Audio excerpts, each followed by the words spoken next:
A very warm welcome to all of you. एक बार फिर दोबारा से आप सभी लोगों का स्वागत है और अभिनंदन है।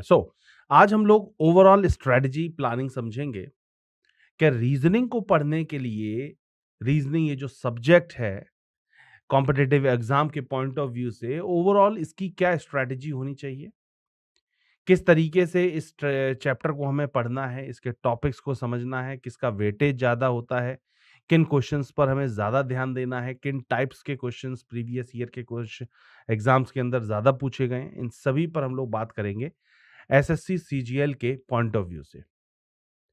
एसएससी सीजीएल को अगर आप टारगेट कर रहे हैं तो उसके अकॉर्डिंग यहाँ पर स्ट्रेटजी प्लानिंग बताई गई है रीजनिंग की।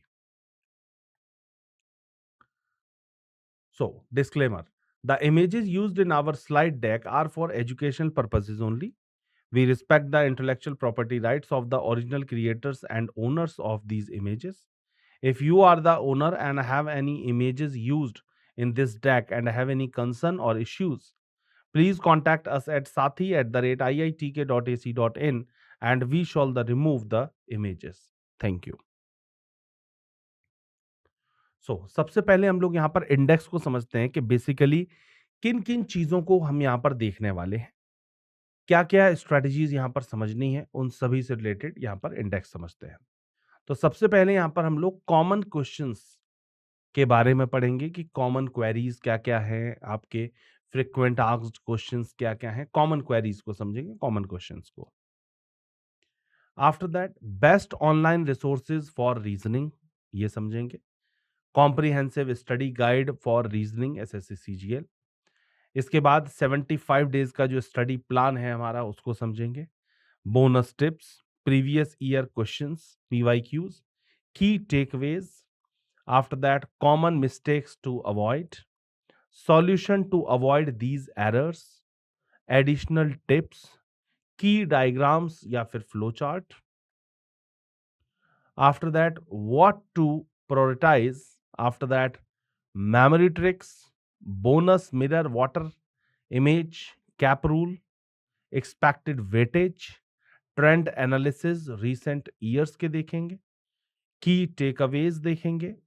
आफ्टर दैट कॉन्सेप्ट मैपिंग देखेंगे, इसमें हम लोग concept map, visual representation that will simplified mind map, and after that in the last exam strategy. सबसे पहले हम लोग यहाँ पर कॉमन क्वेश्चंस को समझते हैं जो हर एक स्टूडेंट के पॉइंट ऑफ व्यू से एक कॉमन क्वेश्चन होते हैं, जो कि ज्यादातर सभी कैंडिडेट्स की कहीं ना कहीं क्वेरीज होती हैं, या फ्रिक्वेंट आस्क्ड क्वेश्चंस भी इसे हम कह सकते हैं, एफएक्यू या कॉमन क्वेश्चंस कह सकते हैं। जैसे सबसे पहला क्वेश्चन जो मन में आता है वो क्या है कि when preparing for reasoning section of the SSC CGL exam, students often have several common questions. Here are some typical ones along with brief answers. हम जब एसएससी सीजीएल की तैयारी करने गए और हमने ये देखा कि रीजनिंग सेक्शन को जब हमने देखा तो वहां से रिलेटेड हमसे हमारे अंदर काफी सारे क्वेश्चंस आए। तो हमें उन क्वेश्चंस के जो ज्यादातर स्टूडेंट्स की प्रॉब्लम रहती है उन क्वेश्चंस को हमने यहाँ पर सॉल्व करने की कोशिश करी है, यहाँ पर उनके आंसर्स दिए गए हैं। सबसे पहला क्या है? सबसे पहला है कि बुक रिकमेंडेशन, मतलब कि कोई भी चीज हमें पढ़नी है सबसे पहले इसे पढ़ें कहाँ से, बुक कौन सी परचेज करी जाए। तो सबसे पहले यहाँ पर बताया गया पॉपुलर बुक्स कि कौन कौन सी पॉपुलर बुक हैं। जैसे कह सकते हैं एक modern approach to verbal and non verbal reasoning आती है, पॉपुलर बुक है। एनालिटिकल रीजनिंग जो हो गई वो भी एक पॉपुलर बुक है। ल्यूसेंट रीजनिंग हो गई। SSC reasoning chapter wise solved paper of Pinnacle, ये पीवाईक्यूज के लिए बहुत अच्छी बुक है। आफ्टर दैट फॉर प्रैक्टिस के लिए previous year SSC CGL papers, simply previous year के एसएससी सीजीएल के पेपर्स लगाएं and mock test also. After that how to start preparing for reasoning. अब पहला डाउट हमारा क्लियर हुआ। अब इसके बाद तुरंत दूसरा क्वेश्चन ये आता है कि रीजनिंग को पढ़ने के लिए इसकी प्रिपरेशन हम लोग कहाँ से शुरुआत करें, स्टार्ट कहाँ से करें।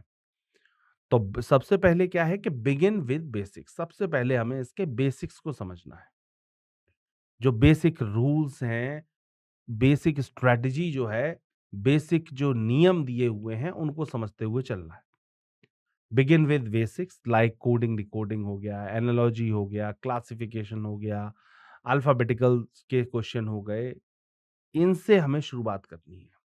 After that move to advance topic, फिर हमको एडवांस लेवल के क्वेश्चंस पर जाते हैं, जैसे सिलोगिज्म हो गया, ब्लड रिलेशन हो गया, सीटिंग अरेंजमेंट हो गया, एडवांस लेवल के। आफ्टर दैट डेली प्रैक्टिस करना है हमें, जो भी चैप्टर्स हम लोग पढ़ते हुए जा रहे हैं उन क्वेश्चंस को या जो भी वो चैप्टर्स हैं उनकी हमें डेली प्रैक्टिस करनी है, ताकि वो उन चीजों को हम लोग रिकॉल करते रहें, उन चीजों को हम लोग भूलें ना। At least 20 to 30 questions per day, कम से कम 20 से 30 सवाल पर डे बेसिस पर होने चाहिए।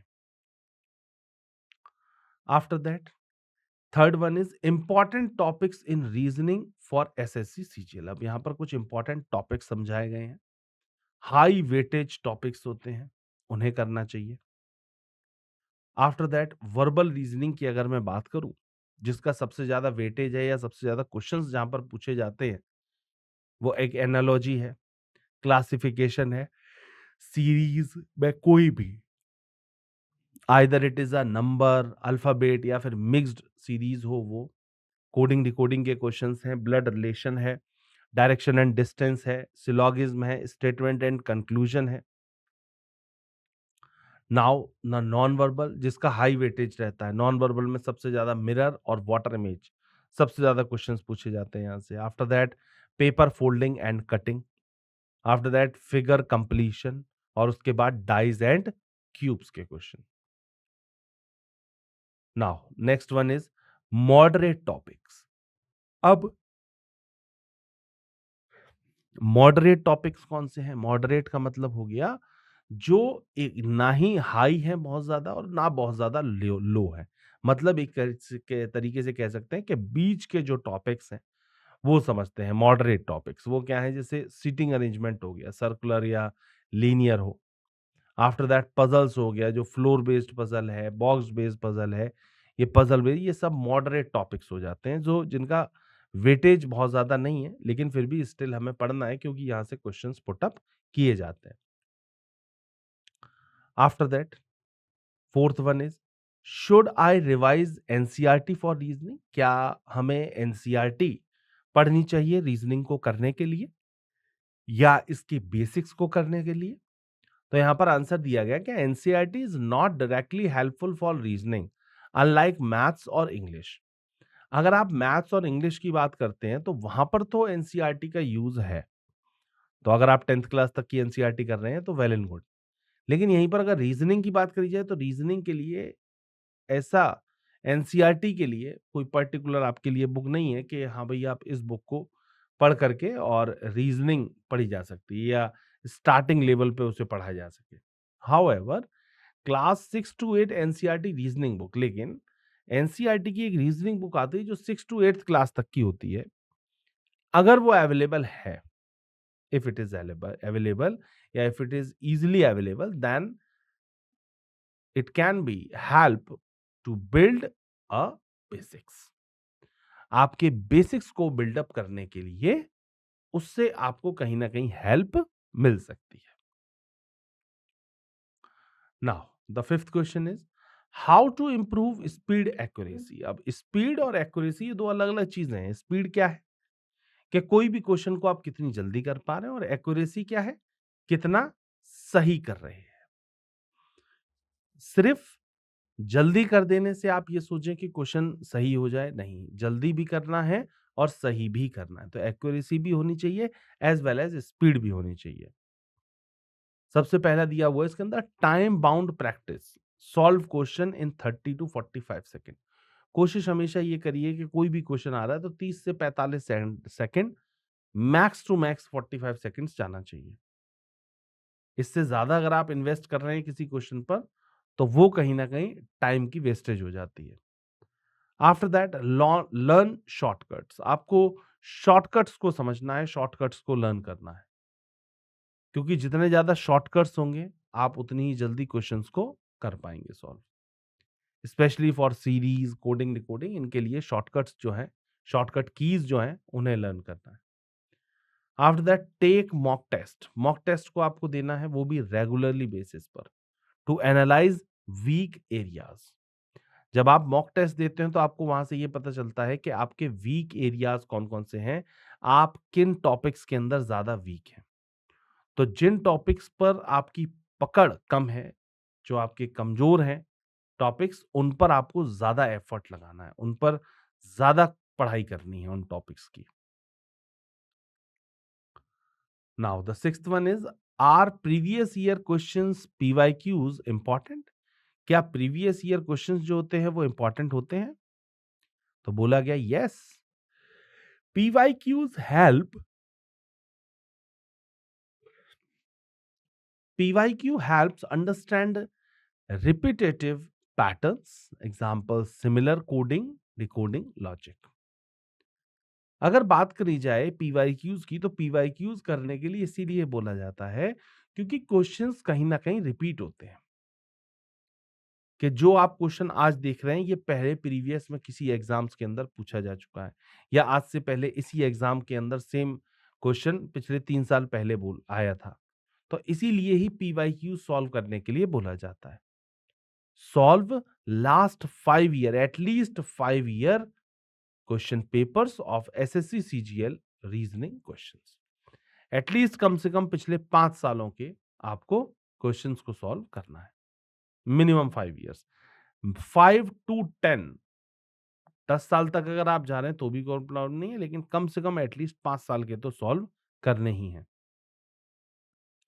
After that seventh one is, how much time to dedicate to reasoning daily? कि हमें डेली बेसिस पर रीजनिंग को कितना टाइम देना चाहिए? तो बोला गया है 1 to 2 hours डेली, 1 से 2 घंटे डेली के लिए बहुत है। 30 मिनट्स फॉर थ्योरी, 30 मिनट तो थ्योरी के लिए देना है, बेसिक्स के लिए देना है, and rest of for practice, और बाकी के सारे प्रैक्टिस के लिए। अब यहां से आप लोग एक चीज देख पा रहे हैं कि थ्योरी के लिए कम टाइम दिया जा रहा है, प्रैक्टिस के लिए ज्यादा दिया जा रहा है, क्योंकि रीजनिंग का मतलब होता ही प्रैक्टिस से है। जितनी ज्यादा आप क्वेश्चंस की प्रैक्टिस करेंगे, जितने ज्यादा से ज्यादा क्वेश्चंस को सॉल्व करेंगे, उतनी ही रीजनिंग आपकी अच्छी होगी, उतनी ही आपकी इस सब्जेक्ट पे कमांड जो है वो बेहतर होगी। Increase practice timer closer to the exam. जब एग्जाम्स के आप काफी नजदीक हो, तब आपको प्रैक्टिस को काफी ध्यानपूर्वक करना है, या प्रैक्टिस को बढ़ा देना है, इंक्रीज कर देना है। नॉर्मल में अगर आप 1 घंटे प्रैक्टिस करते हैं, तो एग्जाम्स के टाइम पर उसे 2 घंटे या 3 घंटे तक आपको करना है। Now the eighth one is, common mistakes to avoid. अब कुछ यहाँ पर कॉमन मिस्टेक्स बताई गई हैं जो ज्यादातर कैंडिडेट्स करते हैं, जो कि नहीं करनी चाहिए। The first one is ignoring non verbal reasoning. Non verbal reasoning को हम लोग काफी बार इग्नोर कर देते हैं कि कम क्वेश्चंस आते हैं तो इसको हम नहीं पढ़ते हैं या कम पढ़ते हैं, ये चीज है। तो इग्नोर करना है नॉन वर्बल रीजनिंग को, ये हमेशा ध्यान रखिएगा कि नहीं करना है ऐसा, ये अवॉइड करना है आपको। स्पेशली इमेजेस बेस्ड जो क्वेश्चन होते हैं और जो क्यूब्स पर क्वेश्चन होते हैं वो। After that, over complicating puzzles, जो बहुत ज्यादा ओवर कॉम्प्लिकेटेड है पजल, बहुत ज्यादा टफ है, उन पजल्स को नहीं करना है। Start with easy ones first, आपको हमेशा इजी से स्टार्ट करते हुए आगे की तरफ बढ़ना है। After that, not revising shortcut and tricks. Shortcut और ट्रिक्स को क्या करना है? रिवाइज करना है। बोला गया है कि कॉमन मिस्टेक टू अवॉइड, किन मिस्टेक्स को हम लोग अवॉइड करें। तो एक ये भी मिस्टेक है इसके अंदर हम लोग काफी बार करते हैं कि नॉट रिवाइजिंग शॉर्ट ट्रिक्स को हम लोग रिवाइज नहीं कर रहे हैं, ये सोच लिया कि हाँ ये तो आ ही गया है हमें। नहीं, टाइम टू टाइम उनका रिवीजन भी कहीं ना कहीं जरूरी है। After that, how to handle difficult topics. अब यहां पर एक प्रॉब्लम ये आती है कि डिफिकल्ट टॉपिक्स को कैसे हैंडल किया जाए। Break them into smaller parts, पहले तो उनको आप स्मॉलर पार्ट्स में ब्रेक करें। एग्जाम्पल के तौर पे जैसे कह सकते हैं learn blood relation step by step. Blood relation है उसको स्टेप बाय स्टेप करें। Watch video explanation for tricky topics. Example syllogism. जो ट्रिकी टॉपिक्स हैं, डिफिकल्ट टॉपिक्स हैं, उनके हमेशा वीडियो एक्सप्लेनेशंस को देखिए कि क्वेश्चन को किस तरीके से, किस अप्रोच के साथ में किया जा रहा है। Now next one is best online resources for reasoning. अब यहां पर बताए गए हैं कि बेस्ट ऑनलाइन रिसोर्सेज क्या होने चाहिए रीजनिंग के लिए, कहां से हम इसको पढ़ें। तो सबसे पहले यहां पर दिया गया साथी की, अगर मैं बात करूं तो साथी एसएससी का वेब यूआरएल आपको दिया हुआ है, English medium as well as Hindi medium. तो यहां से आपको हेल्प मिल सकती है वेबसाइट पर। आफ्टर दैट साथी ऐप से आप पढ़ सकते हैं। Please download the app using the given link. इस लिंक पर क्लिक करके आप ऐप जो है वो डाउनलोड कर सकते हैं प्ले स्टोर से। नाउ जब आप इन वाली वेबसाइट पर जाएं या ऐप पर जाएं तो वहां पर आपसे ये पूछता है, आपको सबसे पहले रजिस्टर्ड करना होता है खुद का, या खुद को रजिस्टर्ड करने के लिए एक अकाउंट क्रिएट करना होता है। सो हाउ टू रजिस्टर और क्रिएट अकाउंट ऑन साथी for SSC CGL. SSC CGL के लिए किस तरीके से हम लोग अपना अकाउंट क्रिएट करें, ये बताया जा रहा है। Please follow these step to register create account. सबसे पहले आपको यहाँ पर कुछ ये जो स्टेप्स दिए गए हैं, इन स्टेप्स को समझते हुए आपको अकाउंट क्रिएट करना है। सबसे पहले क्या है, click on the following link and select sign up. सबसे पहले आपको इस लिंक पर क्लिक करना है और क्लिक करने के बाद में साइन अप करना है। Fill your details and click on submit. आपको डिटेल्स अपनी सबमिट करनी है और डिटेल्स सबमिट करने के बाद में जैसे आप फिल कर देते हैं उसके बाद उसे सबमिट कर देना है। Check your email for password recently. अब यहाँ पर आपकी रजिस्टर्ड ईमेल आईडी पर एक पासवर्ड का रीसेट करने का एक लिंक जाएगा। Click on the link and set your password. आप उस लिंक पर क्लिक करें और अपना पासवर्ड अपने हिसाब से जो आपको याद रहे आराम से उस पासवर्ड को वहां पर सेट कर लें। After that click on the following link again. उसके बाद फिर दोबारा से उसी लिंक पर आपको क्लिक करना है। Enter your email ID and password. दोबारा से उस लिंक पर जाकर के ईमेल आईडी और पासवर्ड जो आपने सेट किया था वो लगाना है। And now you are ready to start your learning journey. और अब आप तैयार हैं अपनी पढ़ाई की जो आपकी जर्नी है उसको स्टार्ट करने के लिए। तो इस तरीके से ये आपको रिसोर्सेज समझाए गए कि किस तरीके से आप एसएससी सीजीएल का प्रिपरेशन कर सकते हैं, किस किस तरीके से। Now the next one is comprehensive study guide for reasoning. अब यहां पर कॉम्प्रिहेंसिव स्टडी गाइड समझाई गई है रीजनिंग से related. The reasoning section in SSC CGL test your logical thinking. SSC CGL जो है ये टेस्ट करता है आपके रीजनिंग सेक्शन को कि आप कैसे लॉजिकली चीजों को सोच रहे हैं, आपकी थिंकिंग कैसी है। प्रॉब्लम सॉल्विंग, आप प्रॉब्लम कितनी जल्दी सॉल्व कर रहे हैं। एंड एनालिटिकल एबिलिटीज, आपकी एनालिटिकल एबिलिटीज क्या है उसे देखा जाता है। It includes verbal, non verbal and analytical reasoning. यहाँ पर इसीलिए इसका 3 जगह पर क्लासिफिकेशन किया गया, या 3 आप टाइप्स कह सकते हैं। सबसे पहला होता है वर्बल, दूसरा होता है नॉन वर्बल और तीसरा होता है analytical reasoning. Below is a structured study plan covering syllabus, important topics, books and preparation tips। अब ये आपको यहां पर समझाई जा रही है।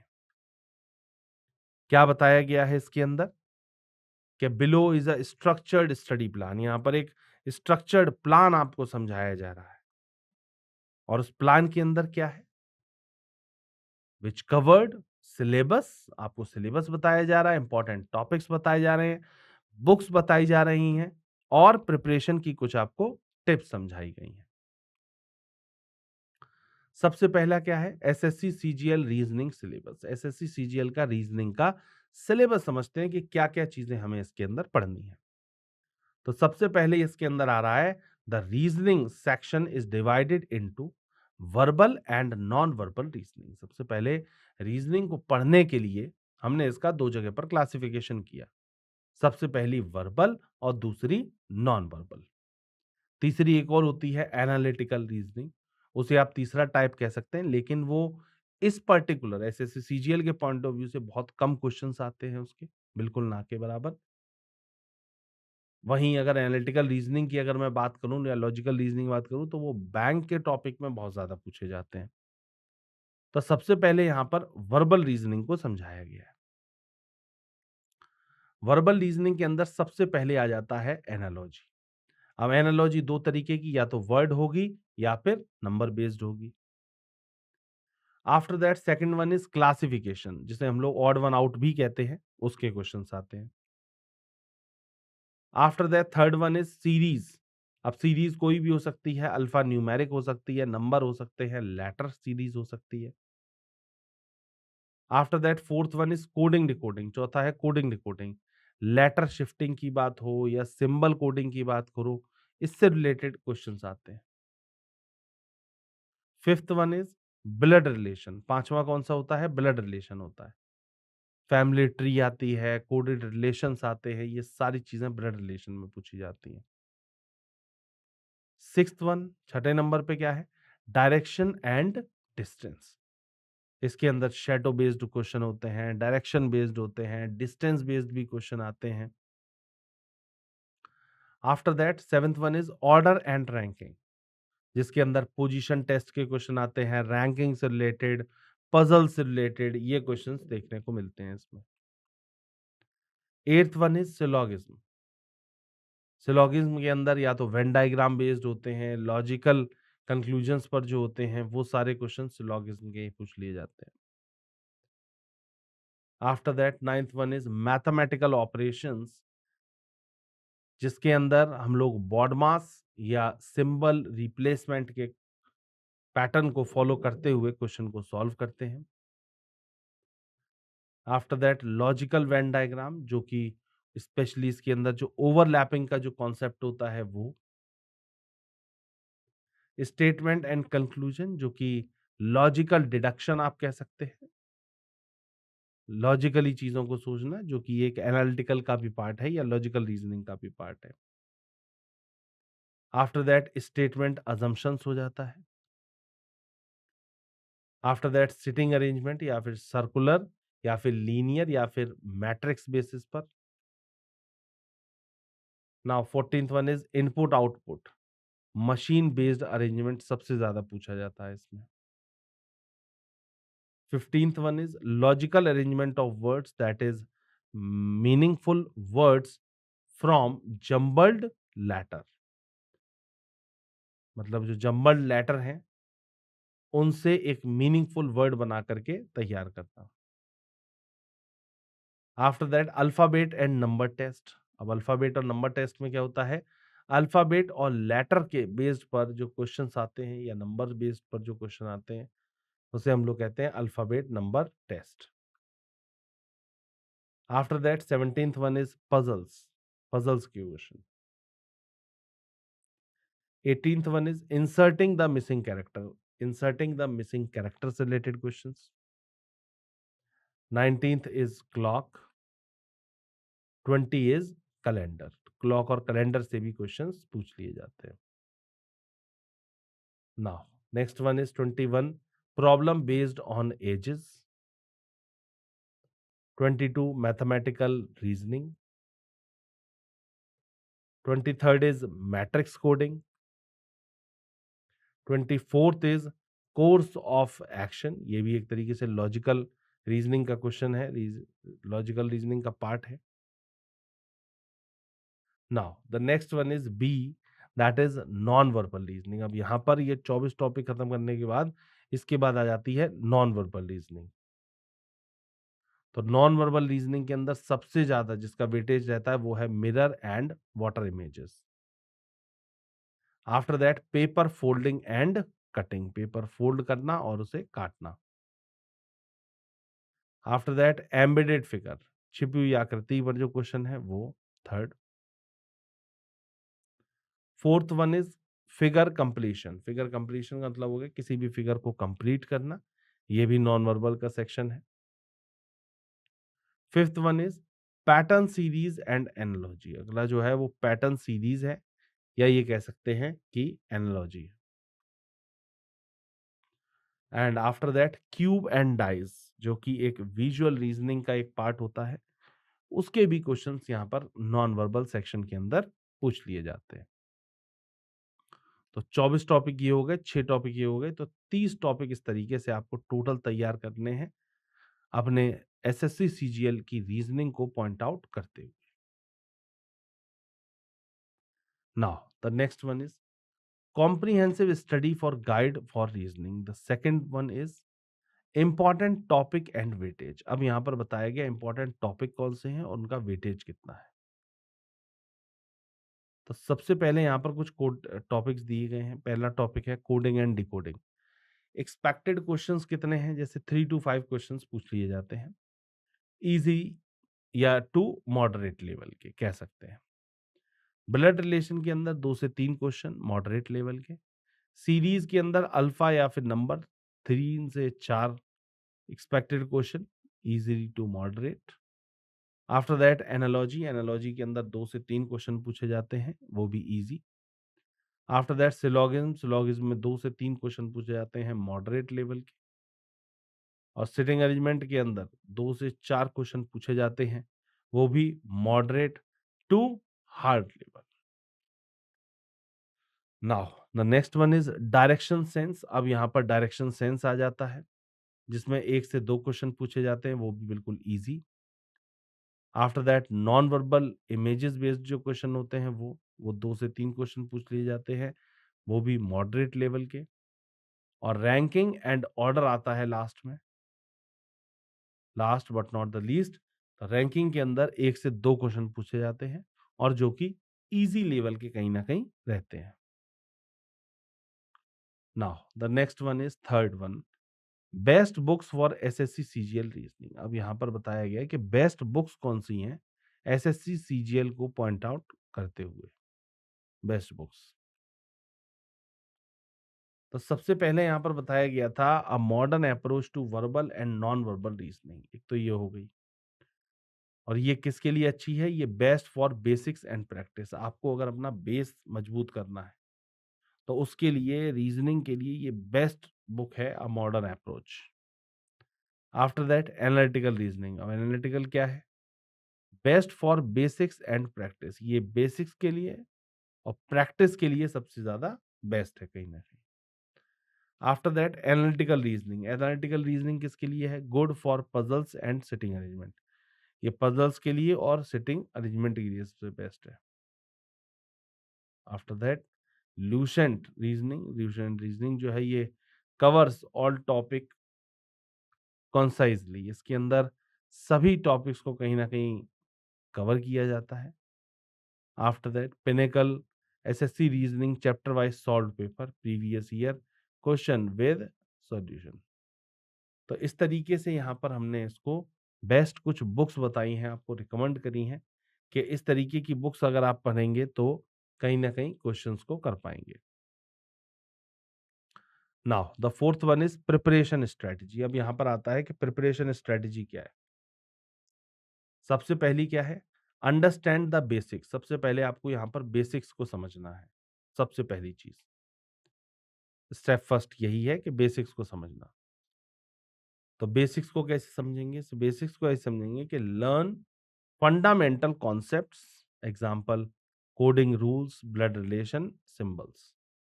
आपको सबसे पहले यहां पर क्या करना है, इन दोनों के बीच में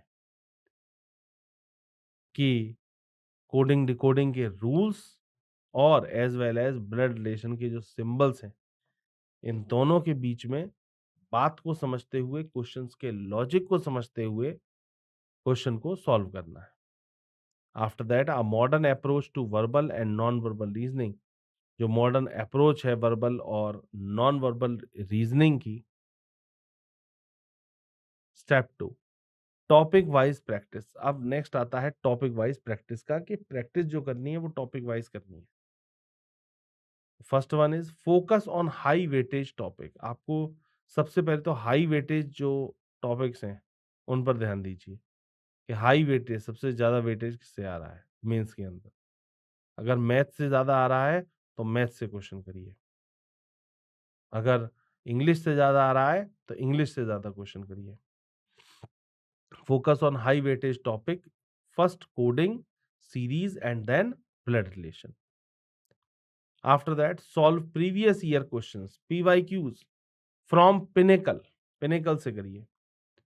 SSC reasoning chapter wise solved paper, Pinnacle के एसएससी रीजनिंग के चैप्टर वाइज जो सॉल्व्ड पेपर होते हैं वो करिए। Now the step third is speed and accuracy के लिए क्या किया जाए। Use shortcut tricks. सबसे पहले आपको शॉर्टकट ट्रिक्स को याद करना है ना। एग्जाम्पल जैसे एलिमिनेशन इन सिलोगिज्म, सिलोगिज्म के अंदर एलिमिनेशन कैसे लगाया जाए, किसको एलिमिनेट कर दिया जाए जिससे ये बिल्कुल करेक्ट हो जाए, ये समझना है। टेक टाइम्ड पजल, अब यहां पर आपको टाइम बदल समझना है। अब टाइम बेस्ड पजल के अंदर क्या होता है, इसके अंदर 20 से 25 क्वेश्चन, 20 टू 25 क्वेश्चन 15 मिनट के अंदर आपको सॉल्व करने हैं। तो एक्यूरेसी इसी तरीके से आएगी जब आप स्पीड भी लेके आए और साथ के साथ एक्यूरेसी भी आए, दोनों ही चीजें। Now the step fourth is mock test and analysis. अब यहां पर बताया गया है कि मॉक टेस्ट दीजिए और उसको एनालाइज करिए, उसका एनालिसिस करिए कि जो मेरा मॉक टेस्ट आया इसको मैंने सॉल्व किया है, किस सेक्शन से मैं क्वेश्चन बिल्कुल नहीं कर पाया, कौन सा ऐसा ऐसा सेक्शन है जिससे मैं सबसे ज्यादा क्वेश्चन करे हैं और सही भी हुए हैं। तो इस तरीके की चीजों को करते हुए, समझते हुए तब आगे के क्वेश्चंस को करना है, उनके टाइप्स को समझना है। फोर्थ, इसके बाद में स्टेप फोर्थ करने के बाद में now moving to the next step, step fifth, revision and short notes. अब यहां पर बताया गया है रिवीजन और शॉर्ट नोट्स जो आप बना रहे हैं उसके बारे में कि keep a formula sheet for quick revision. हमेशा फॉर्मूला शीट को सामने रखिए क्विक रिवीजन के लिए। After that revise non verbal reasoning, Q folding या फिर मिरर इमेजेस जो के जो क्वेश्चन होते हैं उनको भी टाइम टू टाइम आपको रिवाइज करते रहना है। Next one is important tips यहां पर बताई गई हैं। सबसे पहली क्या है, visualize in sitting arrangement and direction questions. Sitting arrangement के क्वेश्चन को, डायरेक्शन के क्वेश्चन को हमेशा विजुअलाइज करके बनाइए। ये समझिए कि हाँ ये मेरे सामने ही बैठे हैं, ये मेरे बराबर में ही बैठे हैं, ये मेरे लेफ्ट में है, ये मेरे राइट में है, ये मेरे पीछे है। डायरेक्शन और सिटिंग के क्वेश्चन हमेशा इसी तरीके से करें, एज्यूम करते हुए। After that eliminate options, options को एलिमिनेट करना सीखिए कि आपने देखा कि ये 4 ऑप्शंस दिए गए थे, इससे ये तीनों तो नहीं हो रहे हैं, तो ये वाला इसका सही हो सकता है आंसर, जो कि स्टेटमेंट और स्टेटमेंट कंक्लूजन के अंदर सबसे ज्यादा आपको हेल्प करेंगे। आफ्टर दैट प्रैक्टिस, प्रैक्टिस करें डेली एटलीस्ट 50 क्वेश्चंस, कम से कम 50 क्वेश्चन का मतलब हो गया कि 2 सेट कम से कम लगाइए 25 क्वेश्चंस के। After that avoid gas work, जो हम लोग गैस लगा देते हैं ना कि हाँ हो सकता है कि ये हो रहा होगा, शायद ये हो रहा हो, नहीं, गैसेस नहीं लगाने हैं। अगर आपको पता है कंफर्म कि ये आंसर सही है तभी उस आंसर पर जाइए, अदरवाइज मत जाइए due to negative marking, negative marking की वजह से। Now the next one is sixth one, previous year trends. जो प्रीवियस ईयर के अंदर क्वेश्चंस हुए हैं एग्जाम्स के अंदर, उन क्वेश्चंस की एनालिसिस करिए, किस सेक्शन से ज्यादा क्वेश्चन पूछे जाते हैं। अब जैसे 2024 की बात करूं तो more emphasises on alphabet test and series based question, alphabet test से और सीरीज से ज्यादा क्वेश्चंस पूछे गए हैं 24 में। वहीं पर अगर 2023 की बात करें तो यहाँ पर कोडिंग, डिकोडिंग और सीटिंग अरेंजमेंट से भी क्वेश्चन ठीक ठाक पूछे गए हैं। 2022 की बात करूं तो नॉन वर्बल से ज्यादा क्वेश्चन पूछे गए, mirror image, cube and had tricky questions, और इसके अंदर ट्रिकी क्वेश्चंस भी थे। Now, the next one is 2021, that is analogy and classification dominated. अगर 2021 की बात करी जाए तो एनालॉजी और क्लासिफिकेशन इज डोमिनेटेड। तो इस तरीके से आपको यहाँ पर ट्रेंड एनालिसिस दिया हुआ है लास्ट 4 इयर्स का, कि किस सेक्शन से ज्यादा क्वेश्चंस को कहीं ना कहीं पुटअप किया जा रहा है। फाइनल एडवाइस, सबसे पहली क्या है? कंसिस्टेंसी इज की। कंसिस्टेंट बने रहिए। कंसिस्टेंट का मतलब ये हुआ कि जैसे आज आप कर रहे हैं ये काम, अब आज आपने एक सेट सॉल्व किया, कल कोशिश करें कि 2 करें, परसों करें, सोचें कि 3 करने हैं, या 2 भी अगर आप कर रहे हैं तो उसको कंसिस्टेंट लेवल पे करें। ये नहीं है कि आज तो हमने बहुत ज़्यादा पढ़ाई कर ली, 3-4 सेट इकट्ठे लगा लिए और फिर कल कुछ भी किताब खोली तक नहीं, कल सेट भी नहीं लगाए। ये नहीं होना चाहिए, कंसिस्टेंसी होनी चाहिए। डेली बेसिस पर 1 से 2 सेट, डेली बेसिस पर 1 से 2 सेट कम से कम होते रहने चाहिए। ये नहीं कि आज कर रहे हैं, फिर 2-3 दिन नहीं किया, फिर किसी दिन मन कर गया तो कर लिया, नहीं तो छोड़ दिया। नहीं, कंसिस्टेंसी बहुत ज़रूरी है। After that focus on accuracy over speed initially. Accuracy पर ध्यान रखिए, क्योंकि अगर आप एक्यूरेसी पर ध्यान नहीं रखेंगे, क्वेश्चंस को जल्दी करने की कोशिश करेंगे, और जल्दी करने से कोई फायदा नहीं अगर आप क्वेश्चन का आंसर्स को गलत कर रहे हैं। तो एक्यूरेसी बहुत ज्यादा ध्यान देने वाली बात है। After that revise mistakes from mock test. Mock test से हमेशा क्या करिए? रिवाइज करिए मिस्टेक्स को, कि हम किन मिस्टेक्स को कर रहे हैं, को किस सेक्शन पर हमारी जो पकड़ है, या किस सेक्शन के क्वेश्चन आप सॉल्व नहीं कर पा रहे हैं, उन सेक्शंस को ज्यादा मेहनत करके करने की जरूरत है। आफ्टर दैट अब यहां पर आपको समझाया जा रहा है 75 डेज का स्टडी प्लान, के नेक्स्ट 75 डेज के अंदर किस तरीके से, किस स्ट्रेटेजी से हम लोग क्वेश्चंस को या चैप्टर्स को पढ़ने वाले हैं। तो सबसे पहले, here are 75 days structured study plan for reasoning SSC CGL, balancing concept learning NCERT practice और PYQs previous year questions and revisions। तो इस तरीके से ये यहाँ पर आपको 75 डेज का एक प्लान समझाया गया है, वो समझिए। सबसे पहला क्या होना चाहिए? की focus areas for SSC CGL reasoning. यहाँ पर की बताई गई हैं जो फोकस्ड एरिया है, मतलब सबसे ज्यादा ध्यान देने वाली जो एरियाज हैं, उनके की फीचर्स आपको समझाए गए हैं। सबसे पहला क्या है कि वर्बल रीजनिंग। वर्बल रीजनिंग के अंदर specially analogy, classification, series, coding, decoding. Non verbal reasoning में पैटर्न्स हो गए, मिरर इमेजेस हो गई, पेपर फोल्डिंग हो गई, ये सब। तीसरे नंबर पे लॉजिकल रीजनिंग हो गया। लॉजिकल रीजनिंग का मतलब हो गया syllogism, statement, conclusion, blood relation, ये सब के सब लॉजिकल रीजनिंग में आ गए। And after that mathematical reasoning. Mathematical reasoning में क्या है? नंबर, सीरीज, मिसिंग नंबर, और उसके बाद कह सकते हैं डायरेक्शन को। इस तरीके से ये 4 जो आपको समझाए गए हैं, ये की फोकस एरियाज हैं एसएससी सीजीएल के। आफ्टर दैट अब सबसे पहला फेज फर्स्ट आ रहा है। फेज फर्स्ट में क्या है? Concept building. कॉन्सेप्ट बिल्डिंग करनी है आपको 1 to 10 डेज के अंदर, मतलब 1 से लेकर के 10 दिन के बीच में आपको सबसे पहले तो कॉन्सेप्ट समझने हैं कि हर एक चैप्टर के कॉन्सेप्ट क्या है। Objective, strengthen fundamental with NCERT based reasoning and basic concept. जो एनसीईआरटी बेसिस जो रीजनिंग है, उसके सबसे पहले फंडामेंटल्स को आपको समझना है, जो कि आपको स्ट्रेंथ देंगे या कहीं ना कहीं मजबूत बनाएंगे। सबसे पहला क्या है? Analogy. First one is analogy topic. Second one is, second number पे है क्लासिफिकेशन। क्लासिफिकेशन के बाद थर्ड नंबर पे सीरीज या फिर अल्फा न्यूमेरिक या फिर नंबर लेटर। फोर्थ नंबर पर है कोडिंग डिकोडिंग। फिफ्थ नंबर पे blood relation. Sixth direction and distance. Seventh order and ranking. Eighth syllogism. Ninth mathematical operations and tenth is logical Venn diagram.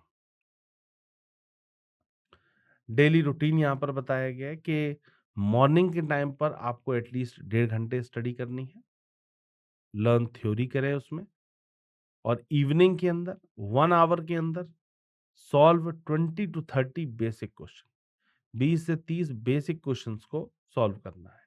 कब? Evening में, शाम के time पर ये पूछा गया। Now next one is day 11 to 20। अब 11 टू 20 में क्या है, डे 11th पे क्या है, टॉपिक क्या है, एनालॉजीज के पीवाईक्यू। मतलब जो अभी आप प्रीवियस 1 तारीख से लेकर के 10 तारीख तक, प्रीवियस जो 10 दिनों में आपने जिन चैप्टर्स को पढ़ा, अब उन्हीं चैप्टर्स की यहाँ पर पीवाईक्यूज को भी लगे हाथ करना है। तो सबसे पहले 11th नंबर पीवाईक्यूज एनालॉजी के, 12th नंबर पर क्लासिफिकेशन, 13 नंबर पर सीरीज, अरेंजमेंट नंबर या फिर letter PYQs. After that coding decoding PYQs, blood relation PYQs, direction and distance PYQs, order and ranking. After that 14th coding decoding के बाद में blood relations के PYQ, 16 direction and distance के, order and ranking के, syllogism के, mathematical operations के और logical Venn diagram के। इस तरीके से ये 11 टू 20 डेज का टॉपिक्स हो गया। आफ्टर दैट डेली रूटीन में क्या करना है, सुबह 1.5 घंटे सॉल्व पीवाईक्यू करने हैं और इवनिंग में 1 आवर के अंदर solve 20 to 30 advance level question, थोड़े से अच्छे लेवल के क्वेश्चंस को भी सॉल्व करना है। तो आपने यहाँ पर देखा शुरुआत में 1 टू 10 डेज जिन टॉपिक्स को हमने पढ़ा, अब 11 टू 20 डेज में उसी की हमने पीवाईक्यूज करे हैं। आफ्टर दैट फेज 2 में यहाँ पर क्या करना है, कॉन्सेप्ट बिल्डिंग करनी। अब हमें अपना कॉन्सेप्ट पढ़ाना है। तो कॉन्सेप्ट के लिए 21 टू 30 डेज का क्या प्लान है। Objective, strengthen fundamental with NCERT based reasoning and basic concepts. अब यहां पर सबसे पहले 21 डे पे स्टेटमेंट और कंक्लूजन के क्वेश्चंस को पढ़ना है, 22 डे पर स्टेटमेंट एंड अजम्पशंस के, 23 पर seating arrangement, 24 input output, 25th day पर logical arrangement of words, 26th day पर alphabet and number test, 27th day पे पजल्स, 28th पर inserting the missing character, 29th पर क्लॉक और 30 नंबर पर कैलेंडर। इन सभी चैप्टर्स की हमें बेसिक से लेकर के एडवांस लेवल तक के questions as well as theory और एज वेल एज पीवाईक्यूज करने हैं। डेली का रूटीन क्या है, मॉर्निंग में अगर बात करी जाए तो 1.5 घंटे आपको थ्योरी लर्न करनी है और इवनिंग में क्या है, 1 घंटा सॉल्व 20 टू 30 बेसिक क्वेश्चन, 20 से 30 आपको बेसिक क्वेश्चंस को सॉल्व करना है। Now the next one is 31 to 40 days. Day 31 पे क्या होगा, टॉपिक समझिए, statement and conclusion PYQs. 32 day पर क्या होगा, स्टेटमेंट एंड अजम्पशन पीवाईक्यूज होंगे। 33 डे पर क्या होगा, सिटिंग अरेंजमेंट के पीवाईक्यूज होंगे। 34th डे पर इनपुट आउटपुट के पीवाईक्यूज। 35th डे पर लॉजिकल अरेंजमेंट ऑफ वर्ड्स के पीवाईक्यूज। 36th डे पर अल्फाबेट एंड नंबर टेस्ट के पीवाईक्यूज। 37th डे पर पजल्स के PYQs. After that 38th day पर इंसर्टिंग द मिसिंग कैरेक्टर्स के पीवाईक्यूज। 39th डे पे क्लॉक के पीवाईक्यूज और 40th डे पे कैलेंडर के पीवाईक्यूज करने हैं। डेली रूटीन की अगर बात करूं तो मॉर्निंग में 1.5 आवर्स में, शुरुआत के 1.5 घंटे में पीवाईक्यू सॉल्व करने हैं और इवनिंग में 1 आवर में solve 20 to 30 advance level question, 20 से 30 एडवांस लेवल के क्वेश्चंस को सॉल्व करना है। Now moving to the next one, phase third क्या है, फेज थर्ड है कॉन्सेप्ट बिल्डिंग, 41 से लेकर के 50 नंबर डे तक, 41 से 50 दिन तक। अब इसमें क्या करना है, ऑब्जेक्टिव क्या है, strengthen fundamental with NCERT based reasoning and basic concepts। यहां पर आपको NCERT से रिलेटेड जो बेसिक कॉन्सेप्ट्स हैं वो पढ़ने हैं आपको। उन पर पकड़ बनानी है। डे 41 पर क्या होगा, टॉपिक क्या है, problem based on edges. 42 day पर मैथमेटिकल रीजनिंग। 43rd डे पर मैट्रिक्स कोडिंग। 44th डे पर course of action. 44th day पर कोर्स ऑफ एक्शन किया। 45th डे पर mirror and water images. 46th day paper folding and cutting. 47th day पर embedded figure. 48th day पर figure completion. 49th day पर pattern series या फिर analogy. And 50th day पर cube and dice related questions को किया जाएगा। Daily का रूटीन क्या रहेगा, मॉर्निंग 1.5 आवर्स आपको थ्योरी लर्न करनी है, थ्योरी से रिलेटेड कॉन्सेप्ट्स को सीखना है। एंड इवनिंग में 1 आवर में आपको सॉल्व करने हैं 20 to 30 बेसिक क्वेश्चंस, वो भी यहां पर आपको सॉल्व करने होंगे। Now the next one is 51 to 60 days का। अब यहां पर क्या प्लान समझाया जा रहा है। डे 51st यहां पर क्या होगा, टॉपिक क्या है, प्रॉब्लम बेस्ड ऑन एजेस या फिर पीवाईक्यूज। 52 डे पर mathematical reasoning PYQs. 53rd day पे matrix coding PYQs. 54th day पर course of action PYQs. 55th day पर mirror and water images PYQs. 56th day पर paper folding and cutting PYQs. 57th day पर embedded figure PYQs. 58th day पर figure completion PYQs. 59th day पर pattern series and analogy PYQs. And 60th day पर होगा cube and dice PYQs. Daily routine की बात करी जाए तो मॉर्निंग में 1.5 hours solve PYQs and in evening 1 hour solve 20 to 30 advance level question. यहां पर आपको 20 से 30 एडवांस लेवल के क्वेश्चंस को करना है। Now phase fourth.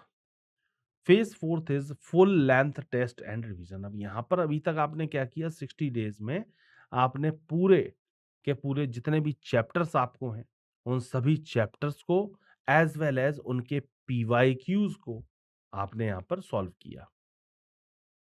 अब 61 टू 75 डेज तक क्या होगा, इन 15 डेज के अंदर फुल लेंथ। अब तक तो आप सबको इंडिविजुअली चैप्टर्स को कर रहे थे, अब जितने भी होंगे सभी चैप्टर्स को मिक्स करके क्वेश्चन जैसा एग्जाम के अंदर आता है बिल्कुल उस तरीके से फुल लेंथ टेस्ट क्या रिवीजन करना है। तो उसकी कैसी स्ट्रेटेजी रहेगी, उसके लिए objective mock test plus weak topic revision. अब यहां पर मॉक टेस्ट तो देना ही देना है, प्लस रिवीजन करना है जो हमारे वीक टॉपिक्स रह गए हैं उनका। या ये भी कह सकते हैं कि उन टॉपिक्स को जिन टॉपिक्स को हम लोग कर चुके हैं, ताकि उसके बेसिक कॉन्सेप्ट्स को हम लोग भूले ना। तो 61st डे पर क्या होगा, फुल लेंथ मॉक टेस्ट होगा 50 क्वेश्चन का और प्लस एनालिसिस उन्हीं क्वेश्चंस का कि किन क्वेश्चंस को मैं नहीं कर पाया हूं, कौन सा सेक्शन मेरा कमजोर रहा है, इन सब बातों पर एनालिसिस करना है। रिवाइज करना है एनालॉजी और क्लासिफिकेशन को।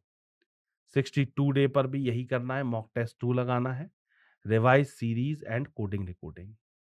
63rd डे पे फुल लेंथ मॉक टेस्ट दी करना है 50 क्वेश्चंस का और एनालिसिस करना है और रिवाइज करना है ब्लड रिलेशन को और डायरेक्शन एंड डिस्टेंस को। 64th डे पर फुल लेंथ मॉक टेस्ट दिया जाएगा फोर्थ उसका और 50 क्वेश्चन प्लस एनालिसिस करना है, revise order and ranking and syllogism. 65th day पर फुल लेंथ मॉक टेस्ट देना है आपको, टेस्ट नंबर 5 50 क्वेश्चंस एनालिसिस और रिवाइज करना है मैथमेटिकल ऑपरेशंस को और लॉजिकल वेन डायग्राम को। 66 डे पर फिर दोबारा से मॉक टेस्ट 6 देना है और रिवाइज करना है स्टेटमेंट कंक्लूजन और स्टेटमेंट अजम्पशंस को। After that 67th day full length mock test देना है 7th और रिवाइज करना है सिटिंग अरेंजमेंट को और इनपुट आउटपुट को। 68th डे पर मॉक टेस्ट 8th दिया जाएगा और रिवाइज करना है लॉजिकल अरेंजमेंट ऑफ वर्ड्स और अल्फाबेट एंड नंबर टेस्ट को। 69th डे पर क्या होगा, 50 number question mock test 7th दिया जाएगा और रिवाइज किया जाएगा पजल्स को और इंसर्टिंग द मिसिंग कैरेक्टर्स के क्वेश्चंस को। 70th डे पर क्या किया जाएगा? मॉक टेस्ट 8th दिया जाएगा और रिवाइज किया जाएगा क्लॉक और कैलेंडर को। आफ्टर दैट 71th डे पर क्या होगा? मॉक टेस्ट 5th दिया जाएगा और रिवाइज किया जाएगा प्रॉब्लम बेस्ड ऑन एजेस को और मैथमेटिकल रीजनिंग को। आफ्टर दैट 75th डे पर क्या होने वाला है? वहां पर क्या स्टडी प्लान है? 72 डे पर हमें मॉक टेस्ट 6 देना है और रिवाइज करना है मैट्रिक्स कोडिंग को और कोर्स ऑफ एक्शन को। 73rd डे पर 7th मॉक टेस्ट देना है और रिवाइज करना है मिरर और वाटर इमेजेस को और पेपर फोल्डिंग एंड कटिंग को। 74th डे पर मॉक टेस्ट 8th देना है एंड रिवाइज करना है एम्बेडेड फिगर को और फिगर कॉम्प्लीशन को। आफ्टर दैट 75th डे हमें फुल लेंथ मॉक टेस्ट देना है 9th नंबर और एनालिसिस करना है उन क्वेश्चंस का और साथ के साथ रिवाइज करना है पैटर्न सीरीज को और एनालॉजी को और इसी के साथ साथ नॉन वर्बल रीजनिंग में जो क्यूब एंड डाइज आते हैं उनको। इन सभी का revision as well as revision तो करना ही करना है, साथ के साथ जो क्वेश्चन जो भी मॉक टेस्ट में आप सॉल्व कर रहे हैं उनका एक डिटेल्ड एनालिसिस करना है हर एक मॉक टेस्ट का इंडिविजुअली और उसे नोट डाउन करना है कि किस जगह पर हम कम काम कर पा रहे हैं, किन क्वेश्चंस को करने में हमें डिफिकल्टी हो रही है, किन क्वेश्चंस को हम लोग इजीली कर पा रहे हैं। जिन्हें आप इजीली कर पा रहे हैं उन पर आगे चल के कम टाइम देना है, जिन्हें आपको करने में परेशानी आ रही है, डिफिकल्टी महसूस हो रही है, उन क्वेश्चंस पर, उन चैप्टर्स पर ज्यादा कोशिश करनी है। मुलाकात होती है हमारी आपसे आगे के सेशंस में। तब तक के लिए थैंक यू।